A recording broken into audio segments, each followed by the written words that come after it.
असं एखादं उदाहरण आहे का तुमच्याकडे की तुम्ही ती कथा ऐकल्याच्या नंतर त्याच्या जीवनामध्ये उद्धार झाला? शौनकादी ऋषींचा सूत ऋषींना प्रश्न आहे. सूत ऋषींना अतिशय आनंद झाला आणि सूत ऋषींनी सांगायला सुरुवात केली की हो, ही कथा ऐकल्याच्या नंतर अनंत जन्माचे पापाने पापातल्या पाप्याचा सुद्धा उद्धार होतो. सूत ऋषी सांगायला लागले. शौनकादी ऋषी लक्ष देऊन ऐकतात आणि म्हणतात की फार पूर्वीची गोष्ट आहे की किरातांच्या नगरामध्ये एक देवराज नावाचा ब्राह्मण राहत होता. किरातांचं नगर होतं आणि त्या किरातांच्या नगरामध्ये देवराज नावाचा ब्राह्मण राहत होता. दुर्बळ होता, दरिद्री होता, वैदिक धर्मातला होता, पण वैदिक धर्माला अनुसरून वागतच नव्हता. ब्राह्मण होता पण ब्राह्मणाचा कुठलाच नियम पाळत नव्हता. पापी होता, दुराचारी होता, वेश्यागमन करत होता, मदिरा प्राशन करत होता. जीवनात खूप पाप त्यानं केले होते. एवढी पाप जीवनामध्ये केले होते की त्याला नरकात सुद्धा जागा मिळणार नाही, एवढी पाप त्यानं जीवनात केली होती. पण एक दिवशी सहज फिरत फिरत फिरत फिरत प्रतिष्ठानपूर नावाच्या नगरीमध्ये आला आणि त्या प्रतिष्ठानपूर नावाच्या नगरीमध्ये प्रवेश केला. आणि तिथं त्या एक महादेवाचं मंदिर होतं. त्या महादेवाच्या मंदिरामध्ये बसला. सहज फिरत फिरत आला होता. जुनं शिवालय होतं. महाराष्ट्रात खूप ठिकाणी फिरलो, खूप ठिकाणी, पण आपल्या ढोकीतलं जे नगरेश्वर आहे ना, नगरेश्वरच नाव आहे. नगरेश्वरातली मूर्ती जी पिंड आहे ना, ती स्वयंभू आहे. आणि महाराष्ट्रातल्या सगळ्या मंदिरापेक्षा आगळी वेगळी आहे, हे लक्षात ठेव. मी जाऊन आलो तिथं दर्शन करून. तिथं गेल्याच्या नंतर अंगावर असं रोमांच उभे राहतात, अंगावर काटा येतो, स्फूर्ती मिळते, एक चेतना मिळते. तिथं गेल्याच्या नंतर आनंद वाटतो. खरं सांगू, अनेक मंदिर आहेत पण ते आगळं वेगळं मंदिर आहे. हा देवराज नावाचा ब्राह्मण पाप करणारा, दुराचारी, वाईट वागणारा, वेश्यागमन करणारा, मदिरा प्राशन, मांसाहार, हिंसा करणारा, पण त्या महादेवाच्या मंदिरात गेला.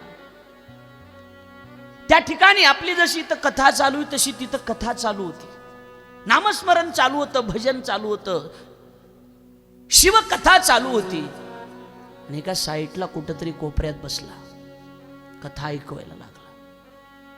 महिनाभर कथा होती, महिनाभर. श्रावण महिना होता. रोज थोडी थोडी कथा, महिनाभर कथा, पोथी चालू होती शिवपुराणाची. तिथंच पडून राहिला, कथा ऐकली. आणि कथा ऐकत ऐकत तापेनं अंग फनफन करत होतं. आणि त्याच ठिकाणी त्या देवराज नावाच्या ब्राह्मणाचा अंत झाला. तो देवराज त्याच ठिकाणी निधन पावला. यमदूत त्याला घेण्यासाठी आले. यमदूत घेण्यासाठी आले आणि यमदूत घेण्यासाठी आल्याच्या नंतर तेवढ्यात कैलासातून शिवदूत सुद्धा आले. कैलासातल्या शिवदूताची आणि यमदूताची भेट झाली. म्हटले कुठं? म्हणले देवराज. म्हणले आमचं गिराईक आहे. यांनी सांगितलं नाही आमचं आहे. कैलासातले लोक म्हणले आम्हाला महादेवानं पाठवलंय, आमचं गिराईक आहे. यमदूत म्हणले आम्हाला यमानं पाठवलं, ह्यानं आयुष्यभर पाप केलंय, आमचं गिराईक आहे. म्हणले यानं काय पुण्य केलंय? म्हणले आम्हाला महादेवानं पाठवलंय, याला शिवलोकात घेऊन या. आणि शिवलोकात त्याला घेऊन गेले. म्हणले यानं आयुष्यभर पाप केलंय, पण यानं आयुष्यात एकदा मरायच्या वेळेला शिवकथा ऐकली, त्यामुळे त्याला कैलासात जागा आहे. आलं लक्षात तुमच्या? शिवपुराणातली कथा आहे, महात्म्य प्रकरणातली दुसऱ्याच अध्यायातली. पहिल्या अध्यायात परिचय दिला आणि दुसऱ्या अध्यायात ही कथा सांगितली. भोगस नाही, व्यासांनी लिहून ठेवलंय. आयुष्यात एकदा कथा ऐकली होती, एकदा. तर एकदा कथा ऐकण्याचा परिणाम देवराजाच्या जीवनामध्ये कैलासात जागा आहे. ऐकताय? लक्ष देऊ. एवढी पवित्र आणि एवढी परम पवित्र ही कथा आहे. शौनकादी ऋषींना अतिशय आनंद झाला. शौनकादी ऋषींनी सांगितलं महाराज एवढी पवित्र आणि एवढी सुंदर कथा आहे. म्हटले हा, फक्त देवराजाचाच उद्धार झाला, अजून काही कथा नाहीत का? म्हटले अजून कथा आहेत, भरपूर कथा आहेत. पूर्वीच्या काळी समुद्र किनाऱ्यावर त्या ठिकाणी बाष्कळ नावाच्या एक गाव होतं, बाष्कल. आणि जसं गाव बाष्कल होतं तशी गावात राहणारी लोक सुद्धा बाष्कलच होते. अनेक ब्राह्मण तिथं राहत होते आणि अनेक ब्राह्मण राहत असताना जसा देवराज होऊन गेला तसाच या बाष्कल नावाच्या नगरामध्ये एक बिंदू नावाचा ब्राह्मण राहत होता. कोणता ब्राह्मण? बिंदू. वाईट वागणारा होता, दुराचार करणारा होता, रोज मदिरा प्राशन करायचा. मदिरा म्हणजे दारू बद्दल बोलतोय मी. दारू पिऊन यायचा, वेश्या घरात आणून ठेवायचा, अतिशय घाण वागत होता, वाईट वागणारा होता. आयुष्यभर पाप त्यानं जीवनामध्ये केलं होतं आणि आयुष्यभर पाप केल्याच्या नंतर पाप केलं होतं. एवढा वाईट होता, माझ्याकडे लक्ष द्या न बोलता. पण असं म्हणतात योग काय असतो काही माहित नाही.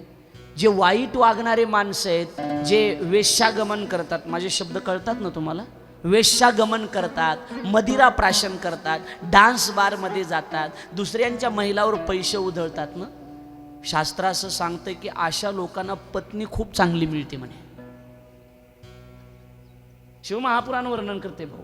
पत्नी खूप रोज दारू पिऊन येणारा जो माणूस असतो ना गावामध्ये, कधी बघा त्याची पत्नी रस्त्यावरून चालली तर तिच्या डोक्यावरचा पदर पडणार नाही आणि वर सुद्धा बघणार नाही. तिच्या डोक्यात एकच असतं, काय माहिती, मालकानं तर गावात इज्जत ठुली नाही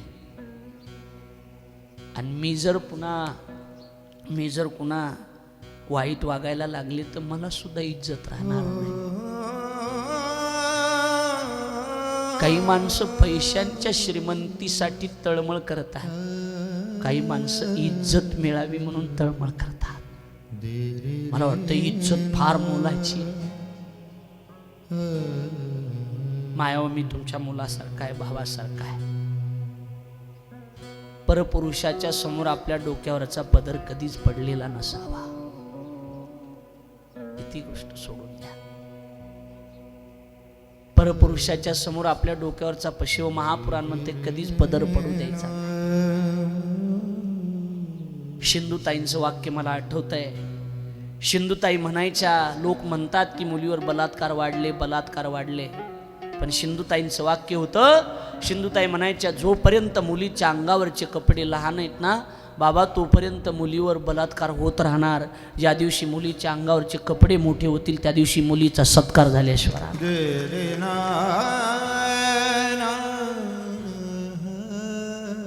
वाईट वागणार होता. पण त्या बिंदुगाला जी पत्नी मिळाली होती ना, त्या पत्नीचं नाव होतं चंचुला. पत्नीचं नाव काय होतं? चंचुला देवी. एवढी चांगली होती ना, रात्रभर तळमळ करायची. 12 वर्ष पतीपासून बाजूला राहिली, वियोग होता. पण यानं दुसऱ्या स्त्रिया घरामध्ये आणून ठेवायच्या, उपभोग घ्यायचा. मिळवलेले पैसे जे असतात ना, ते सगळे मिळवलेले पैसे असेच दारूवारी, मदिरावारी, वेश्यालयात खर्च करायचे. ब्राह्मण असो, खूप वाईट. आता फार ऐकण्यासारखी कथा आहे आणि गांभीर्याने विचार करायची कथा आहे. अंगावर काटा येईल महिलांच्या, पण येऊ द्या. मी पहिल्यांदाच भाव प्रगट केलाय की आपलं नातं आता आई लेकराचं आहे, आपलं नातं आता बहीण भावाचं आहे. त्यामुळं माझं काहीच वाटणार नाही, जसं आलंय तसं सांगणार आहे. आणि ही गाळाची गरज आहे. इकडे बघा, खूप दिवस सहन केलं चंचुलीनं, खूप दिवस सहन केलं. अंगावरचे आता रोमांच उभे राहतील. सत्वशील पतिव्रता असणारी चंचुला देवी, पण 12 पुरुषांनी 12 वर्ष आपला पती आपल्यापासून दूर राहतोय ना, एका हातानं टाळी कधीच वाजत नसते. शांत आहे का? नवरा बायकोचे भांडणं होत असतात, पण माय एवढं सुद्धा ताणून धरायचं नसतं की ते तुटलं जाईल. 1 दिवसाचे 2 दिवसाचे भांडणं ठीक असतात. नाही ऐकलं मालकानं तर आपण हात जोडायचे, मालक सोडून द्या, जाऊ द्या, माझ्याशिवाय तुम्हाला कुणी नाही, तुमच्याशिवाय मला कुणी नाही. भांडणं होत असतात मालक, भांडणं तर होत असतात. भांडण ना झालं म्हणून आयुष्यभर आपण एकमेकापासून वेगळे राहू शकत नाही. प्रपंच आहे ना मालक, हा प्रपंचात भांड्याला भांडं तर लागणारच आहे मालक. तुम्ही माझा ऐका, नाही नवऱ्यानं ऐकलं तर तुम्ही पाय धरा, कारण तो एखाद्या वेळेला बायकोशिवाय राहू शकतो, पण आपण नवऱ्याशिवाय राहू शकत नाही. नाही गरज तुम्हाला नवऱ्याची, नाही गरज, सांगा. नवऱ्याची गरज असते. 12 वर्ष आई सहन केलं, 12 वर्ष. पण एवढी पतिव्रता असणारी चंचुला देवी, पण नवरा जर आपल्याकडे थोडंही लक्ष देत नसेल तर आता चंचुलीचा सुद्धा पाय घसरला. आपला नवरा आपल्याकडे, नीट ऐका दादा, नीट ऐका, थोडं लक्ष द्या. शिवमहापुराणात फार गंमत आहे. शिवमहापुराणात अशी गंमत आहे, शिवमहापुराण असं म्हणतंय की प्रत्येक पुरुषाची, नीट ऐकलं तर कळेल हा तुमच्यासाठी, हे प्रत्येक पुरुषाची इच्छा असते की पत्नी फक्त माझीच असली पाहिजे. शिवमहापुराणात गंमत अशी आहे, प्रत्येक पुरुषाची इच्छा असते की पत्नी फक्त माझी असली पाहिजे. तिनं वर नजर करून सुद्धा कुणाकडेच बघितलं नाही पाहिजे, कुणालाच बोललं नाही पाहिजे. मान्य आहे, पण शिवमहापुराण असं म्हणतंय हा नियम पतीला सुद्धा लागू आहे. कळलं नाही तुम्हाला काहीच मी काय सांगतो ते? हे मान्य आहे, हे मान्य आहे की पत्नी फक्त माझीच असली पाहिजे.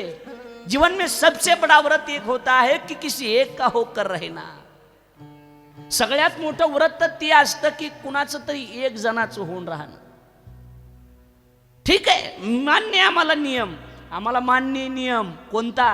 आम्हाला मान्य आहे की तुम्हाला मान्य आहे ना, पत्नी फक्त एक त्याचीच असली पाहिजे, मान्य आहे. पण शिवमहापुराण असं म्हणते हा नियम तुम्हाला सुद्धा लागू आहे. तुम्हाला सुद्धा लागू आहे ना. तुम्हाला मन आहे, तुम्हाला वाईट वाटतं, मग आम्हाला वाईट वाटत नाही.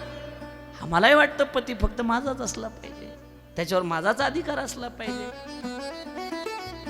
असं कसं होऊ शकते? असं कसं होऊ शकते? म्हणजे तुम्हालाच फक्त पत्नी माझीच पाहिजे, तुम्ही 100 ठिकाणी तोंड मारलं तरी जमतं तुम्हाला? तुम्ही या 3ऱ्या अध्यायातले शब्द आहेत, हे सगळं 3ऱ्या अध्यायात सार आहे. शिवमहापुराण ग्रंथ जर बघितला तर 3ऱ्या अध्यायात आहे. खरंय ना? खरंय ना? बोला ना. हा, पटतंय ना? महाराज आपल्या बाजूचा आहे, तुमच्याच बाजू नाही. मी सरकारच तुमच्या बाजूने म्हटल्याच्या. सरकारला म्हणावं लाडकी योजना चालू आहे, एखाद्या वेळेला लाडकी योजना बंद केली तरी हरकत नाही, पण सुरक्षित बहीण सुरू करा, ही चांगली योजना आहे. सुरक्षित बहीण, लाडकी बहीण बंद करा, पण सुरक्षित बहीण सुरू करा. कारण आज 2100 रुपयापेक्षा आमची बहीण सुरक्षित असणं ही गोष्ट गरजेची. कारण महाराष्ट्रात 3 वर्षाच्या मुलीवर बलात्कार व्हायला लागलेत. आपलं कुठपर्यंत आलं होतं लक्षात आहे? जो नियम पत्नीला तो नियम पतीला, इथवर आलं होतं. हां, आणि अजून एक सांगतो तुम्हाला, दोन गोष्टी महत्त्वाच्या सांगतो, तुम्ही लिहून ठेवायच्या पुरुषांसाठी. बायको जर आपली म्हणली ना, मालक आपल्याला मला सोनं घ्यायचं आहे, तर कधीच नाही म्हणायचं नाही, लगेच सोनं घेऊन टाकायचं. बायको म्हणली मालक सोनं घ्यायचं आहे, तर लगेच सोनं. ती म्हणली आज 2 लाखाचं सोनं, लगेच 3 लाखाचं घेऊन टाकायचं. तुम्ही म्हणाल महाराज असं कसं बोलता त्यांच्या बाजूनं तुम्ही? अरे त्याचे कारण आहेत ना, त्याचं कारण सांगतो. तुम्ही आता तुमच्याकडे पैसे आहेत म्हणून 2 लाखाचं सोनं बायकोला घ्या, ज्यावेळेस तुमच्यावर वाईट वेळ येईल त्यावेळेला सगळे पाहुणे बाजूला राहतील आणि गळ्यातलं सोनं मोडण्यासाठी फक्त बायको पुढे येणार आहे. दुसरे नाहीत येणार कोणी, बायकोच म्हणणार हे सोनं मोडा. तुम्ही माझं सोनं आहात, मला या सोन्याची गरज नाही, सोन्यापेक्षा तुम्ही महत्वाचे. बरोबर आहे? आणि अजून एक सांगतो, अजून एक, बायकोला खोटं बोलताना थोडासा विचार करा. बायकोला कधीच खोटं बोलायचं नाही, कारण बायको तेच प्रश्न विचारते, त्याचे उत्तर तिला अगोदरच माहीत असतात. तिला जे माहीत असतं तेच विचारत असते ती. त्यामुळं विचार करून बोलायचा, विचार करून, कधीच खोटं बोलायचं नाही. तिला जे माहिती ना तेच म्हणणार. ब्रह्मो हो. आणि आपण जर खरं बोललोत ना तर म्हणते हां मला माहित होतं पण मला बघायचं होतं. म्हणजे थोडेसे मेमरी कार्ड जास्त क्वालिटीचं टाकलेलं आहे ब्रह्मदेवानं यांना, वेगळंच टाकलेलं. आलं लक्षात? द्या लक्ष माझ्याकडं. आपला मुद्दा एवढाच आहे, आपला विषय एवढाच आहे की जो नियम पत्नीला आहे तोच नियम पतीला लागू आहे, ही गोष्ट लक्षात ठेवा. म्हणून चंचुला सुद्धा आता वाईट वागायला लागली. चंचुलेनं सुद्धा आता व्याभिचार करायला सुरुवात केली. तुम्ही म्हणा असं कसं? 12 वर्ष काढला ना दमतीनं सुद्धा. मग गड्या हो, जरा विचार करा. चुकीचा पाऊल टाकत असताना, दारू पित असताना, आपल्या पत्नीला शिव्या देत असताना, एवढ्या शिव्या द्या, एवढंच वाईट वागा, एवढंही वाईट वागू नका की आपलं वाईट वागणं तिला वाईट वागायला भाग पाडेल. अशा अनेक किस्से आहेत महाराज, मी बघितले, मला अनुभव आहेत त्या गोष्टीचे. मी अनेक कुटुंब नीट केलेत. मला माहिती आहे की महाराज आमची इच्छा नव्हती माझी वाईट वागण्याची, पण याला किती जरी समजून सांगितलं तरी तो ऐकतच नाही ना. मग त्याला नीट करण्याला दुसरा पर्यायच नव्हता, म्हणून मला चुकीचं पाऊल उचलावं लागलं. हात जोडतो मी आपल्याला, हात जोडतो, पाया पडतो. महिलांनाही पुरुषांनाही. छोटं मोठं जीवनात चालणार आहे. फक्त वाईट वागायला तिला भाग पडेल एवढं बी वाईट आपण वागायचं नाही, एवढा बी त्रास बायकोला द्यायचा नाही. आपण बायकोला तिच्या बापाच्या नावानं आवाज देतोय राव. तुझा बाप असं केलं का, तुझ्या बापानं तसं केलं का, तुझा बापाचा काही संबंध आहे? अरे त्या बापानं तुम्हाला पैसे दिलेत, त्या बापानं तुम्हाला घरदारास मांडण्यासाठी भांडे दिलेत, त्या बापानं तुम्हाला काय दिलं नाही सांगा ना. हां काय म्हणतात ना, गॅस सोडला तर सगळं काही द्यावं लागतं ना. आता तर ते पण द्यायलेत ना. मग काहीतरी सोडावं लागतं ना, काहीतरी. सगळं देतात ना. मग तिच्या बापाला तुम्हाला वाटत नाही का तिच्या बापाला मध्ये आणू नये? काही संबंध आहे तिच्या बापाचा? तुझ्या माईनं तुला हे, माईचा काय संबंध आहे? अरे तिच्या माईनं तिला जन्म दिला म्हणून तर तुला पोटाला पोटभर भाकरी मिळतायत ना. असं कसं शक्य आहे? असं शक्य नाही. हात जोडतो आपल्याला. फार सुंदर आहे शिवपुराण, फार सुंदर आहे. बघा इकडे लक्ष द्या. चंचुला आता वाईट वागायला लागली. चंचुलेनं सुद्धा आता धीर सोडला गेला. वाईट मार्गाला चंचुला लागली, वाईट वागायला लागली, व्याभिचार करायला लागली. आता ऐका नाही, ही गोष्ट देवराज बिंदुगाला सुद्धा कळाली, पण तोंडात एकही दात नव्हता की तू असं वागू नको म्हणायला, कारण आपण अगोदर तसं वागलेलो होतो. असं होतं बऱ्याचदा. गड्या हो ऐका, आपली एक चूक खूप महागात पडते. आपण एक चूक जीवनात अशी केलेली असते, आणि ती एक चूक जर आपल्या जीवनात घडली ना, पुन्हा आपल्या पार्टनर करून चूक जरी झाली तरी आपण तेवढ्या डेअरिंगनं सांगू शकत नाही की तुझं चुकलंय म्हणून, कारण अगोदर आपण तोंड मारलेलं आहे ना. आणि भीती ही असते मनामध्ये, आपण जर बोलाव तू असं वागू नको, ती जर म्हणली तू किती चांगला आहेस तर मग. त्यामुळं प्रपंच फार तोलामोलानं करायची गोष्ट आहे बाय. प्रपंचातली एक चूक आपल्याला आयुष्यभर नरकामध्ये पचायला लावते. काय नरक म्हणजे काय? नरक वर कसं आहे मला माहीत नाही, पण नवरा बायकोमध्ये रोज भांडणं होत असेल तर ते घर नरकच आहे समाधान त्या घरात? नवरा बायकोचे भांडणं चालू असतात, त्या लेकरावर नको ते परिणाम होतात भाऊ, नको ते परिणाम होतात, लेकरावर चुकीचे परिणाम होतात. नवऱ्यानं रोज दारू पिऊन यायचं, रोज दारू पिऊन यायचं. 9वी 10वीला तर पोरगा हातात दारूची बाटली घेत आहे. चूक पोराची नाही, चूक तुमची आहे. कथा तर आपल्याला माहिती आहेत गड्या, पण या गोष्टीची या समाजाला आज नितांत गरज आहे. नाही गरज या गोष्टीची तुमच्या प्रपंचाला? सांगा, नाही गरज आहे ना? तर मग तुम्हाला रोज कथा ऐकायला यावं लागणार आहे. या गोष्टींची नितांत गरज आहे. महाराज कंटिन्यू कथा चालू आहेत. वर्षाला नाही म्हणलं तरी मला वाटतं यावर्षी तर 25 तरी कथा होतील सगळ्या मिळून. 25 तरी. पैसे कमवायला अनेक ठिकाण आहेत. इथं जेवढे पैसे 7 दिवस मिळून कमवता येतात ना, एवढे. समजा हा तबला वादक आहे अक्षय, पांचाळ आहे, इथं ढाकणी गाव आहे, इथं तबला वाजून जेवढे पैसे मिळणार आहेत ना 7 दिवसात, तेवढे जर गौतमी पाटलाच्या कार्यक्रमात तबला वाजवला तर 2 तासात मिळणार आहेत. 2 तासात मिळणार आहेत. पण हा अट्टहास कशासाठी आहे? आम्हाला पैशाबरोबर संस्कृती सुद्धा जपायची आहे. आम्हाला लोकांमध्ये बदल घडवायचा आहे. एवढी कथा झाल्याच्या नंतर 7 दिवसामध्ये 10-20 लोक जरी प्रपंचात सुधारले तरी या मंडळाचा खर्च सफल होईल ना महाराज. गरज आहे या गोष्टीची. तुम्ही नाही म्हणलात तरी गरज आहे, हो म्हणलात तरी गरज आहे याची. समाज फार वेगळ्या मार्गावर आहे आज. पुण्या मुंबईमध्ये आम्ही बघतो महाराज, ते एवढे कपडे घातलेले असतात माझ्या तरुण मुलींनी सुद्धा, की आम्हाला सुद्धा त्यांच्याकडे बघण्याची लाज वाटते. बघणाराला लाज वाटते हो, बघणाराला. संस्कृतीहीन माणसं झाली. आज आम्ही या वयात सुद्धा धोत्र घालतोय. त्याग नाही आमचा? त्याग नाही आमचा? ज्या वयात आयश केली पाहिजे, ज्या वयात गॉगल लावून गाडीवर जीन्स पॅन्ट टी शर्ट घालून फिरलं पाहिजे, त्या वयात आम्ही लोक बदलण्यासाठी धोत्र घालतो. हा त्याग नाही? हा त्याग नाही? मी आयुष्यात कोण्या माणसाला नावं ठेवले नाही. मला ते आवडलं सुद्धा नाही,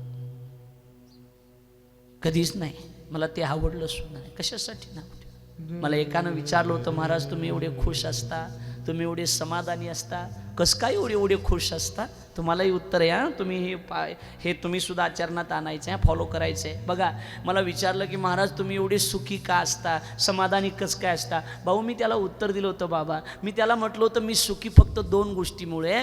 पहिली गोष्ट अशी आहे की मी माझं दुःख कोणापुढं मांडत नाही, आणि दुसरी गोष्ट अशी की मी दुसऱ्याचं सुख बघून कोणावर जळत नाही. तुम्ही तुमचं दुःख कुणापुढं मांडू नका आणि कुणावर जळत बसू नका. बस तुमच्यासारखे सुखी तुम्हीच आहे. एक्स्ट्रा चालले सगळ्या कार्यकर्त्यांच्या 7 दिवस हेच स्टेटस असलं पाहिजे, हेच फोटो असले पाहिजे, हेच व्हिडिओ असले पाहिजे. कारण ही कथा घराघरामध्ये पोचली पाहिजे, एवढीच या कामगार गणेश मंडळाची इच्छा आहे. बाकी काय. कुणाचं स्टेटस ठेवण्यापेक्षा देवाचं ठेवायचं. कुणाचं ठेवतात, कुणासाठी ठेवतात. बरं त्याच्यात विशेषता अशी, गंमत अशी आहे, आपण स्टेटस एक जणासाठी ठेवलेलं असतं ते बघतच नाही. दुसरेच मध्ये सेंड मी. अरे त्याच्यासाठी ठेवलंय तो बघतच नाही. स्टेटस असतं 30 सेकंदाचं, ठेवायला लागतात 2 सेकंद. पण आयुष्य घडवायला, स्टेटस बनवायला आयुष्य निघून जातं, पण स्टेटस बनत नाही. स्टेटस बनवणं महत्वाचं आहे, स्टेटस ठेवणं महत्वाचं नाही. स्टेटस बनवता आलं पाहिजे. चंचूला सुद्धा आता वाईट वागायला लागली. चंचुलीने सुद्धा व्याभिचार करायला सुरुवात केली. ऐकताय ना लक्ष देऊन? वाईट वागायला सुरुवात केली. वाईट वागत होती, व्याभिचार करत होती. आणि हे सगळं करत असताना एके दिवशी हा बिंदुक नावाचा ब्राह्मण त्या ठिकाणी वार्धक्यानं त्या ठिकाणी त्याचा अंत झाला. शरीर सोडलं गेलं, मरून गेलं. आता फक्त एकटी पत्नी राहिली. वाईट वागायला लागली, मरण पावला. आई वाईट होता पण शेवटी नवरा होता. वाईट होता पण शेवटी कसा जरी असला तरी आपला नवरा नवराच असतो. नवरा काय असतो ना, इथं बसलेल्यापैकी एखाद्या बाईला जर नवरा नसेल तर तिला विचारा, नवरा गेल्याच्या नंतर जीवन किती दुःखी असतं. हे सोडून दिलेले त्यांच्याबद्दल अजिबात वाईट वाटून घेत जाऊ नका. ज्यांनी आपल्याला सोडून दुसरं लग्न केले त्यांच्याबद्दल वाईट वाटून घेत जाऊ नका. नवरा आपला जीवनातून निघून गेला ना, त्या दिवसापासून त्या स्त्रीचं जगणं नसतं तर मरण येत नाही म्हणून ती स्त्री जगत असते. वाईट असतं माय नवरा गेल्याच्या नंतर. जरा सोपं करू, मला जरा खूप जवळ येऊन बोलण्याचा छंद आहे. सोपं करू आहे, आपलं घरचं नातं आहे ना, बोलू. त्या बाईचा नवरा तार लहानपणात माय गेल्याच्या नंतर दुःख जेवढं असतं ना तेवढं दुःख तारुण्यात नवरा गेल्याच्या नंतर होतं. जरा सोपं करू द्या, थोडं खाली येऊन बोलू द्या, मला पायाजवळ यायचं, तुमच्या पायाजवळ जागा द्या. सांगू, तारुण्यामध्ये जर एखाद्या स्त्रीचा नवरा गेला ना, छातीवर दगड ठेवून बोलतो, तिच्या घरातले माणसं सुद्धा तिच्याकडं वाईट नजरेनं बघत असतात.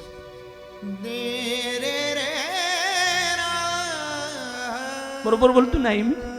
त्यामुळं माय, जसा असेल तसा जपा. नवरा गेला ना, सगळं संपून जातं. आहे तोपर्यंत सांभाळा. मी अनेक स्त्रिया बघितल्यात, जिवंत असून मेल्यासारखं जीवन आहे त्यांचं. नवरा गेला ना जीवनातून अचानक, जोडीदार सोडून गेल्याच्या नंतर खूप वाईट असतं. बैलगाडीचे 2 चाक असतात, एक चाक मोडलं ना काही राहत नाही. म्हणून प्रपंच सुखाचा चाललेला असतो. राजा राणीसारखा संसार असतो, पण राजा राणीसारख्या संसाराला कुणाची तरी नजर लागते आणि बहरलेली बाग एका क्षणामध्ये करपून जात असते. मालकाची आठवण येत असते. थोडासा त्रास असतो, थोडंसं दुःख असतं. म्हणून प्रपंचात माया होईल, थोडेसे भांडणं होत असतात, थोडेसे भांडणं होत असतात. कमी जास्त तर चालणारच आहे ना. पाची बोट थोडे सारखे, ताई पाची बोट सारखे आहेत का? नाही ना. पण मरायला पाहिजे. हे शब्द आपल्या कुंकवासाठी कधीच वापरायचे नाहीत. तुम्हाला वाटत असेल तर ज्या बाईचा नवरा गेला तिला कधीतरी विचारा, आका कसं हो तुमचं? ती एकच म्हणेन, रात्रभर झोप येत नाही, दिवसभर मन लागत नाही, भाकर जात नाही, लोक काय बोलतात याच्या विचारामध्ये आयुष्य निघून चाललं, मरण येत नाही म्हणून जगते बघ. शिवपुराण सगळ्या गोष्टी शिकवते महाराज, सगळ्या गोष्टी शिवपुराण शिकवते. प्रपंच कसा करावा हे सुद्धा शिवपुराण शिकवतं. पती निघून गेल्याच्या नंतर चंचुला काही भावकीतल्या लोकांबरोबर गोकर्ण क्षेत्रामध्ये त्या ठिकाणी गेली आणि गोकर्ण क्षेत्रामध्ये राहिली. सगळे लोक माघारी आले, पण चंचुलेनं सांगितलं मला परत यायचं नाही, मला इथंच राहायचंय. तिथंच राहायला लागली. एका मंदिरामध्ये गेली, त्या मंदिरामध्ये गेल्याच्या नंतर पडून राहिली. तिथे एक ब्राह्मण शिव महापुराणाची कथा सांगत होता आणि कथेमध्ये असं वर्णन आहे. मायाहो लक्ष द्या, मी लेकरासारखं सांगतोय. शिव महापुराण असं सांगत होते ते महाराज की ज्या स्त्रीनं व्याभिचार केला त्या स्त्रीला नरकामध्ये यमयातना भोगाव्या लागतात, विवस्त्र केलं जातं आणि लोखंडाचा एक मोठा खांब असतो, तो लालबुंद तापवलेला असतो आणि लालबुंद तापवलेल्या पुरुषाच्या त्या मूर्तीला त्या ठिकाणी विवस्त्र होऊन त्या स्त्रीला मिठी मारायला लावतात. किती वेदना होत असतील. ज्या स्त्रीनं त्या ठिकाणी नवऱ्याचा त्या विश्वासघात केला त्या स्त्रीला त्या ठिकाणी ब्रह्महत्येचं पातक लागत असतं. माया हो, शास्त्रानं तुम्हाला नवऱ्याबरोबर भांडण करण्याचा अधिकार दिलेलाच आहे आणि नाही दिलं तरी तुम्ही भांडण करणारच आहात, त्यामुळे तुम्हाला दिलेलाच आहे. पण माया हो, तुम्हाला तुमच्या नवऱ्याला भांडण्याचा खूप अधिकार आहे, पण तुमच्या नवऱ्याचा विश्वासघात करण्याचा अधिकार तुम्हाला दिलेला नाही. जीव गेला तरी चालेल, पण माझ्या महादेवाची कथा ऐकायला येणाऱ्या सगळ्या माझ्या मातांना आणि माझ्या बहिणींना विनंती आहे की आपला प्रत्येक पाऊल हा विचार करून टाकला पाहिजे. माझ्या आजपर्यंतचं सोडून द्या, कारण कथा ऐकली पाप निघून जाणारच आहे, पण आज इथून पुढं प्रत्येक पाऊल आपला हा योग्य दिशेनं पडला पाहिजे, योग्य दिशेनं. या सगळ्या तरुण मुलींना विचारतो, ताई मला सांग की असं वाटतं ना की आपल्या बापानं समाजातून उंच मान करून चाललं पाहिजे, असं वाटतं ना मुलींना? बोला ना, असं तुम्हाला वाटतं का बापाची इज्जत गेली पाहिजे? नाही ना. तुमच्या बापाची इज्जत वाढली पाहिजे अशी तुमची इच्छा आहे ना? मग तुमच्या बापाची इज्जत वाढली पाहिजे अशी जर तुमची इच्छा असेल, तुमच्या बापानं वर मान करून रस्त्यानं चालावं अशी जर तुमची इच्छा असेल, तर रस्त्यानं जाताना तुम्हाला मान खाली घालून चालावं लागेल, तर तुमच्या बापाची मान उंच असेल.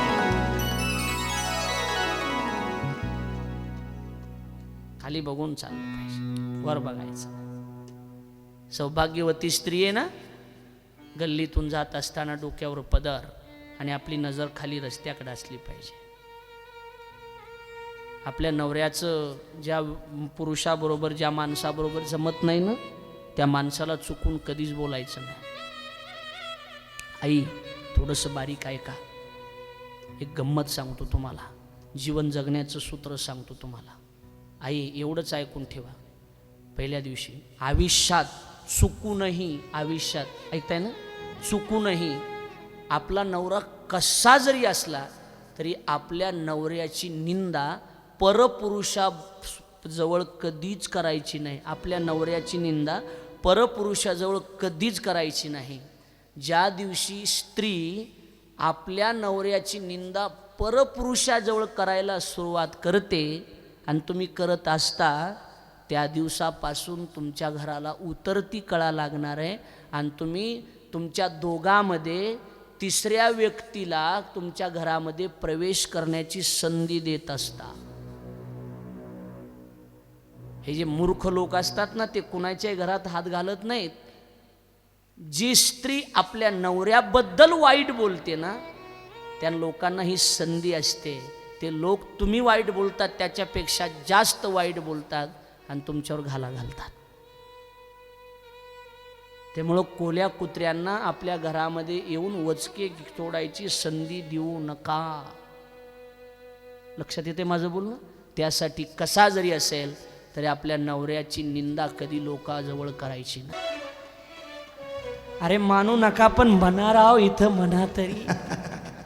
जसा असेल तसा. विनोद सोडून द्या, विनोद सोडून द्या. हसण्यासाठी नाही, हे हसण्यासाठी अजिबात नाही हे. आणि ज्याला वाटत असेल महाराज हसवतात खूप, त्यानं उद्यापासून यायचं बंद करायचं.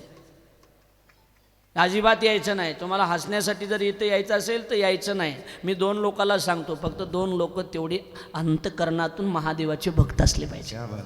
2च लोकांना सांगतो मी, अजिबात नाही, जास्त लोकांना नाही. सुखदेव भगवंतांनी श्रीमद भागवत एका माणसाला सांगितलंय, परीक्षितीला.